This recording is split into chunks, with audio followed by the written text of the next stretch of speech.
Good morning, Dan Gutierrez. Good morning, Mr. Keller. How are you? I'm doing awesome. Thank you. How are you? I'm doing well. I'm doing Good. well, and I'm glad to be here. Yeah, Um, me too. I'd like to I welcome intend, everybody else here, those of you who have been watching the Intentional Living podcast, and maybe somebody who's here for the very first time. We're here to learn more about ourselves.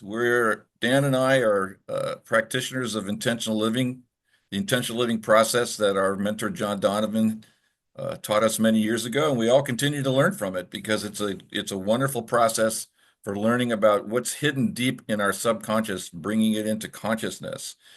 And our motto here is based on something that Socrates said many thousands of years ago, and he said the secret of change is to focus all of your energy not on fighting the old, but on building the new.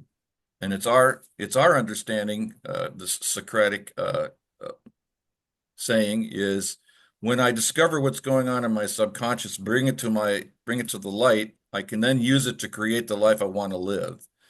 Instead of feeling chained by compulsions from the past, the effects of childhood trauma and other traumas that we may have experienced in our lives, I can befriend those and use them as sources of energy to create the adventure that is my life, that is your life, that is our lives together. And so we discussed many aspects of this. Last time, Dan, you and I talked about a lot of the physical basis of emotions and the physical basis of those energies, those internal energies that our brains then turn around and label something, but start out primarily as physical sensations. And we want to talk a little bit today, I think, about how the mind and the body actually are two words for the same event, the same organism, the same reality, which is that the thinking mind has the power to assume that it's separate from the body, but it's actually not true. And that thoughts, feelings, and sensations are all intimately related to each other. And part of our work here is to become conscious of that and see whether in our conscious intentions, our conscious awareness, we can help the body and mind row together toward the same objective instead of, as many of us often feel, we feel this internal battle where something's out of alignment. We can't put our finger on it. That shows up for me as a self-critical voice. What do you think you're doing? Who do you think you are? That's stupid. Um, and then my body reacts in stress, anxiety, and um, uh, and my conscious mind goes, how did I get here? I don't want this. As John and I talked about in our last podcast, make it stop, make it stop. So Um, just want to ask your thoughts about. I know you've been contemplating this yourself in your own practice about the body and mind working together and how we can support each other in deepening our awareness of that. yeah, I too have been a product of, you know, um, the belief that the mind is superior to the rest of the organism, and through do some research and study, and um, the literature is there. The awareness of that there is no separation between um, your mind, your emotions, and your body states, your perceptions. They're all one as one unit, and as a complex unit that it is, um, there could be misunderstandings of what interpretations of my present moment are, and the awareness that I see my current situation, my current present, through a lens of my past. And my past has got stored emotions, feelings, emotions, and thoughts and patterns. And these affect how I see uh, my current state, where I'm at. And the old adage that I've been a subscriber to is change your thinking, change your life. Um, it's the thought process alone that creates the change that we're looking for.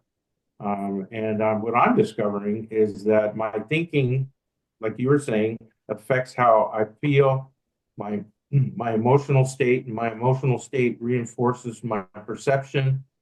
And but the awareness that I'm having now is that to create change in my life, I have to create new interpretations. I have to create new perceptions.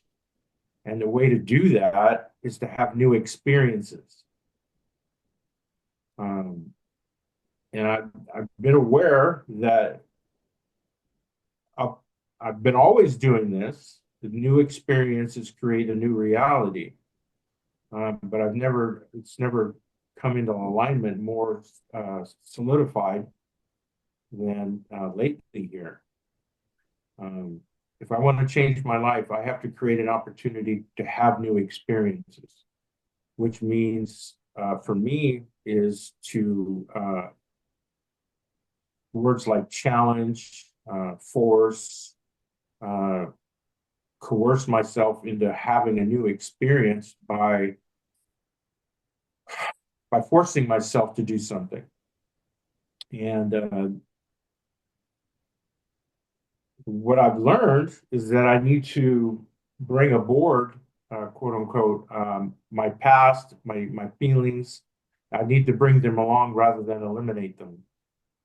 Um, that's the only okay for me. That's a way for me to create a new experience. I validate the old, which is stating my truth, feeling my feelings. Here again, the body or the emotions play. How I feel gives me wisdom that my brain can interpret, but the wisdom comes from the feelings. It's not a thought.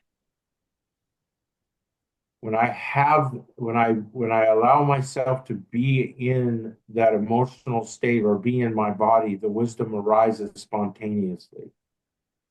It's not something that I can force, but it comes from me. It comes from the inner depths of my experience, and I can develop the ability to trust it, and then I can create the intention. I can bring the thinking mind online, my brain online, and allow it to work in harmony uh, with my the rest of my organism to support the growth uh, and achieve what I want in alignment with my conscious intentions.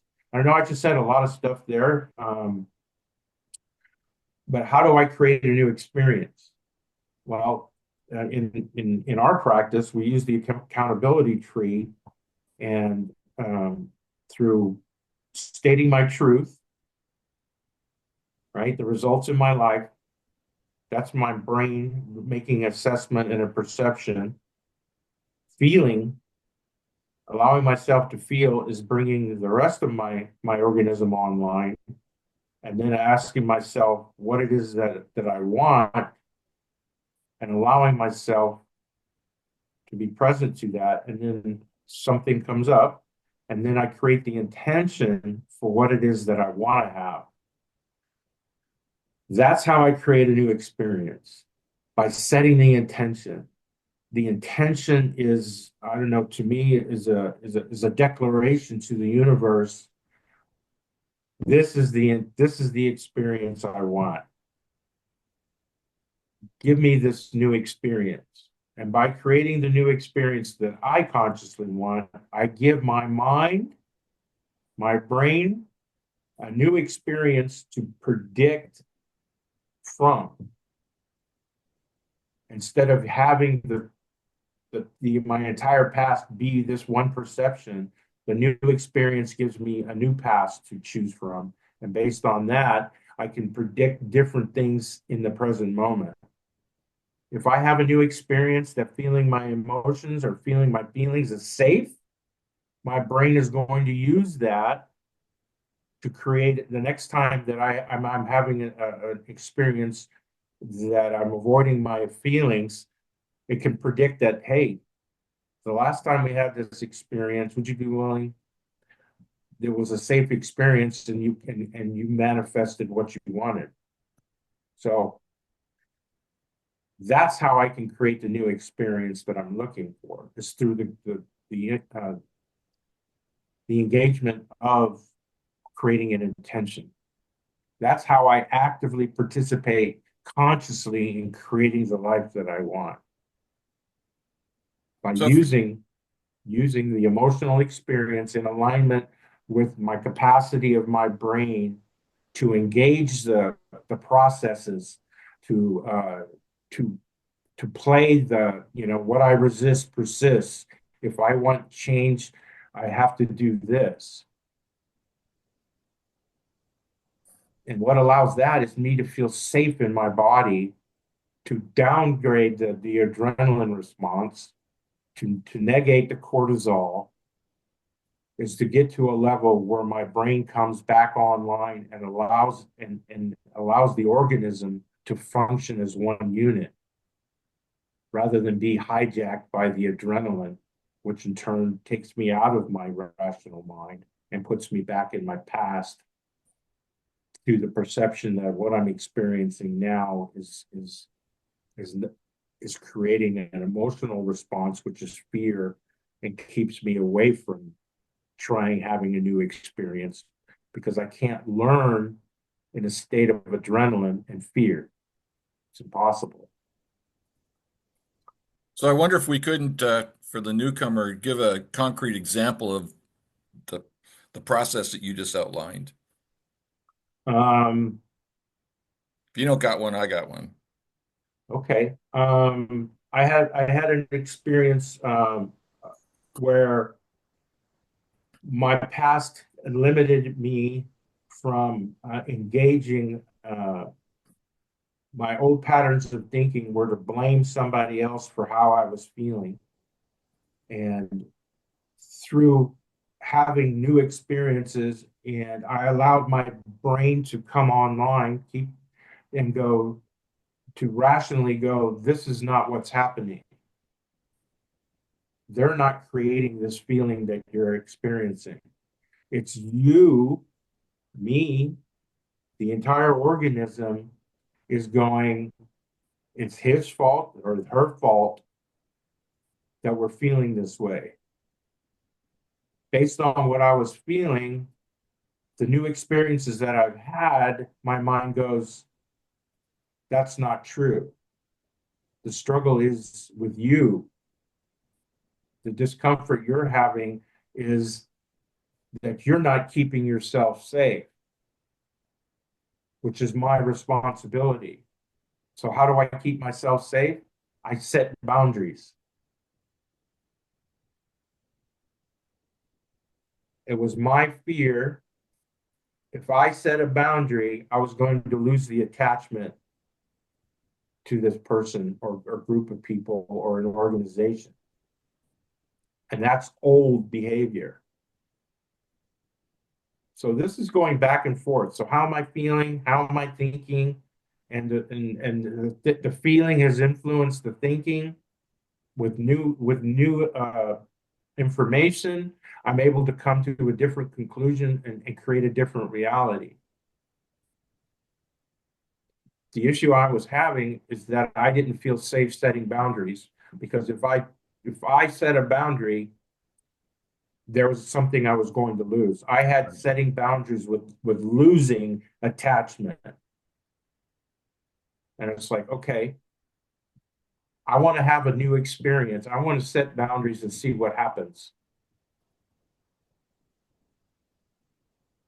And so I set some boundaries with myself, and so far, none of all the past fears, the childhood fear that if I say no or I stand up for myself, you will leave, hasn't happened. Quite the opposite. So I've created a new experience that I can build on and move forward. I've changed I've changed my present because now I've changed my past. And that creates safety inside of myself, which is what I'm looking for anyway. Yeah, so I I don't know could, if that makes any sense, but well, I'd like to share a similar, my experience is very similar to yours. I was dealing with uh, somebody I know from one of the communities I'm part of, and I just felt unsafe around this person. And she would call and say, I want to get together and have lunch. And my mind would go, okay, there's nothing wrong with this relationship here. And my body would go, no, no, I don't want to go. Don't want to do it. So having been in this work like you have for some time, I knew this was not about the other person. This is about me. And so I just went into my body, like, what's going on? Just listen, feel that fear, feel that anxiety, and not try to analyze it. I mean, when we do the accountability tree, we just feel. And from a formal perspective, we're just giving our scared little kid some attention.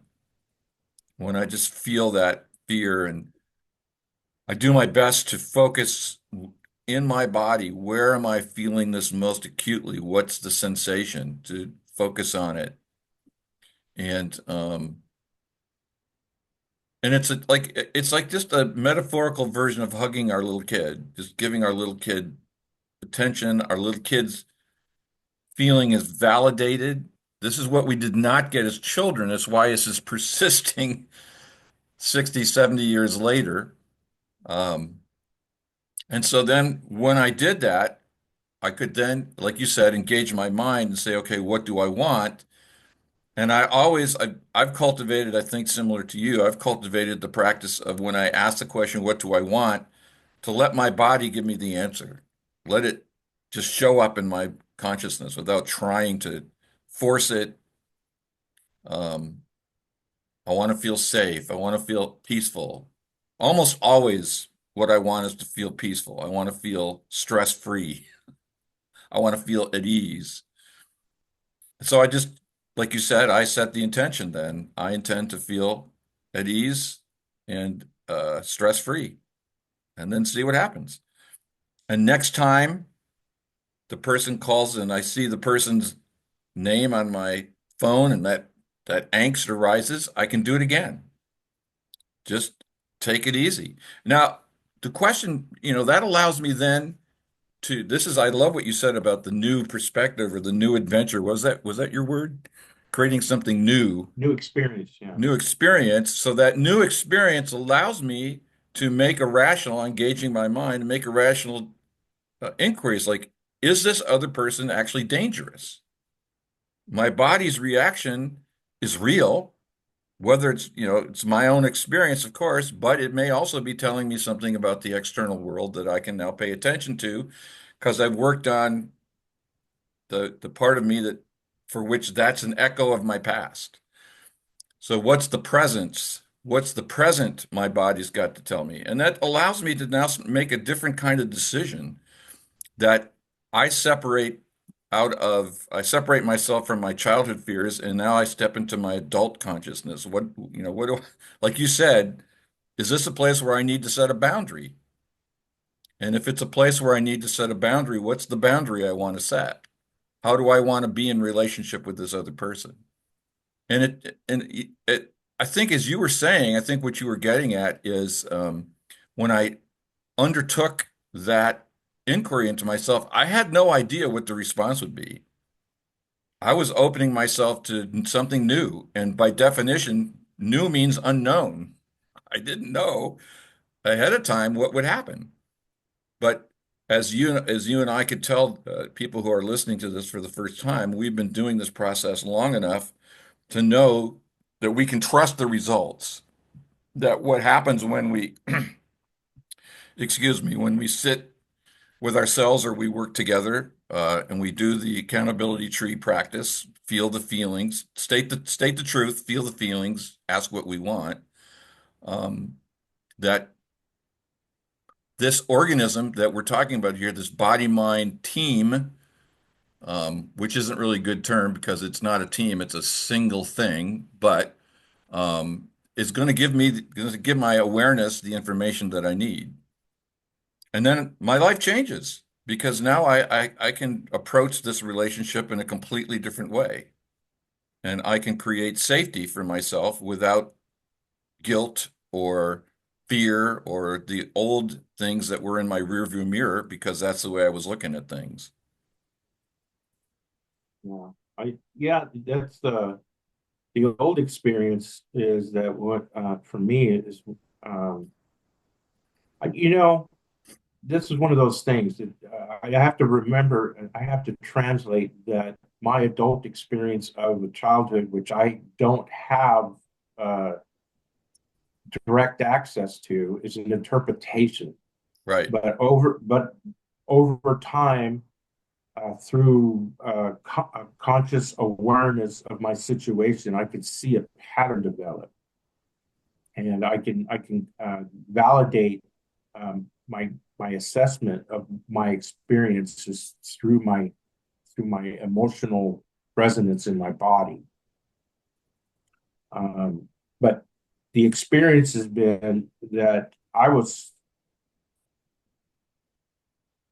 authenticity on my part was dangerous, Interesting. uh, because anytime I spoke up for myself or I asserted myself, um, that was squashed. So for me, the struggles that I have is for me to validate my experience and see it as valuable, so I can create my reality based on my experience.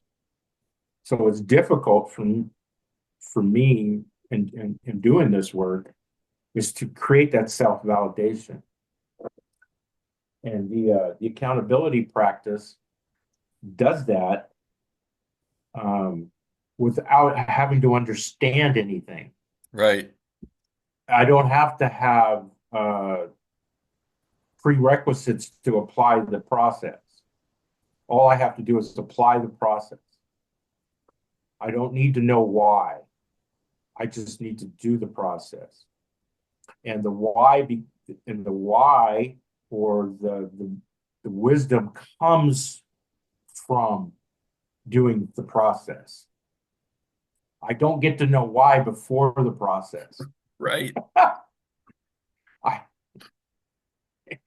What I have as a preconceived idea is part of the problem. Um, if I allow myself just to have the experience, state my truth in the moment, breathe, feel, wait and engage. What is it I want? And wait for the wisdom to arise from the experience. Then I create the intention, and then I create the experience that I want to have, and repeat. And having done it a myriad of times, now my new experience is that I move toward my feelings rather than away from them. There's value in experiencing my emotions. And when I create safety for myself, I can apply the processes, the tools that I have in a state where they're effective. Trying to apply tools and cognitive um, awareness to something when I'm in a state of adrenaline, fight or flight, whatever you want to call it, fear, anxiety, it doesn't work. No, in fact, we've talked about this that when you study the physiology of that, we find that blood rushes away from the rational centers of the mind in times of stress and moves toward the flight or flight, fight or flight energies of the muscles of the body. Literally, blood moves around to to generate the result. And Right. it's all subconscious. And our conscious minds can't. In those situations, our conscious mind is our body invites it to sort of step aside. right? I have no access to changing that state. Uh, Exactly. it's an automatic state. I don't have access to it in that moment, other than to put myself in a situation where I can calm down through breathing, maybe meditation, uh, anything that slows me down and puts me in a state where I feel safe. Then I can access these things. That's the rub that why do I got to keep doing this? Why does it take so long? Why is it so hard? These are the questions I've asked. And it's like, okay, well, let's look at our past. And it's like, okay, so when have I tried to engage these things? I've tried to engage engage these tools when I'm in a situation or a body state or an okay, where my Organi organismic. organism, or I can't even say it, organismic state, that's not possible. Okay. And I through my assessment of things, it's like my body sees calmness as a state of danger. If I'm calm, I won't be hypervigilant. I won't be focused on everything around me. Okay. So you're vulnerable. I'm saying so I'm vulnerable. So I have safety confused with vulnerability. And for survival, that's dangerous. So here we go back to, how do I create a new experience to where calmness equals safety, so I can employ these techniques and my mind to do these things to succeed. And it's just like, okay, mindfulness. Can I sit still and be calm for 5 or 6 minutes? Very challenging. But the experience I want to have now, having had this recovery, is that's where I need to go. And my body nervous system has not been tuned for that to happen. So this is why it's taking me a long time.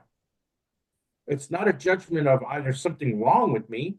It's just I'm using my mind to understand that what I want requires this. I need to feel safe so I can have a new experience of vulnerability. Vulnerability is safety. And for me, I'm trying to cultivate that experience on a more consistent basis. So I can apply my tools. I can apply the accountability tree.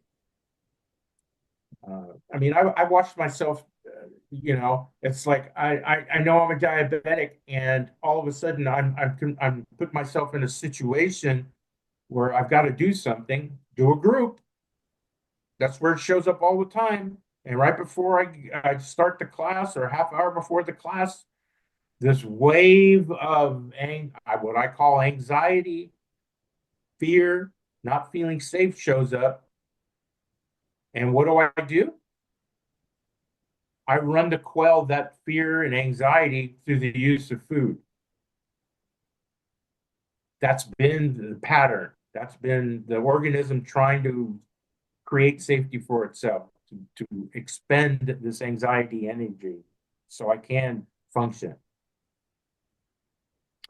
And it's just like, wow, when I get in that state, I can't go, this is bad for you. You shouldn't be. You shouldn't do this. It, it doesn't have any effect on it. I give myself permission. Man, it's just It's out the window. Then I eat or whatever, and nothing changes. So so what I try to do is create safety before I get to these positions. I put myself in the situation to have a different experience so I can go, you didn't die if you didn't eat those two bagels. It's like, yeah, okay. How about safety is not okay. Eating is not the source of comfort and safety. I intend to feel safe in the absence of substances. I intend to feel safe without any additional input. Okay. And then when I feel the anxiety, I feel it, I reduce it, I give it its validation, and then I ask the question, what do I want? I intend to be at peace. I intend to feel safe. Okay. And that's becoming the new normal. I'm not saying food is not the issue, right? Drugs is not the issue. It's how I'm feeling based on my family of origin, childhood dysfunction is still affecting my life as an adult because I haven't had or haven't felt safe enough to navigate those feelings, so I can have a different experience, so I can change my life. Well, that's a powerful insight. And as we come to the end of our time together, I think this is the point that we're trying to share with everybody here is that we have this marvelous existence in this organism we call body. And the body and the mind are actually one thing. We can call them two aspects of a single thing. And what we're learning here, what we wanted to share with you today, is how we use this practice to bring our body and mind to work together to create that world that we want. You're talking about creating a sense of safety um, that is in alignment with the world that you're living in now rather than the world you lived in as a little boy. And every one of us has a challenge that we're working on to, again, as we said, using the Socrates, we don't want to fight the old part. We want to build the new. And so the accountability practice, because it starts with the body, it starts with the foundational element of ourselves, that it's a way I've experienced, and I think you're saying the same thing, Dan, that you've experienced letting bringing the mind down to partnership with the body to create a sense of safety, a sense of joy, a sense of peace, a sense of adventure, um, creating it, in other words, the life that we want to live now as adults, instead of living the life that a scared or frightened or stressed little 4-year-old has created as a way of surviving something he or she couldn't understand in the first place. So Absolutely. um, I want to let everybody know who's watching that we do this work in best in group setting. Dan and I both facilitate meetings along with our partners, John Donovan and Rodney Jones. Different times of the week. There's 4 different meetings. They're all on Zoom, and information on how you can join us and ask questions, work the accountability tree for yourself. Please do feel free to join us. So before we wrap it up, any last words, Dan, that you'd like to share? Um, yeah, I intend to create a world of safety, forgiveness, compassion. Can't say fairer than that. Thanks. Thanks, brother. See you next time. You bet.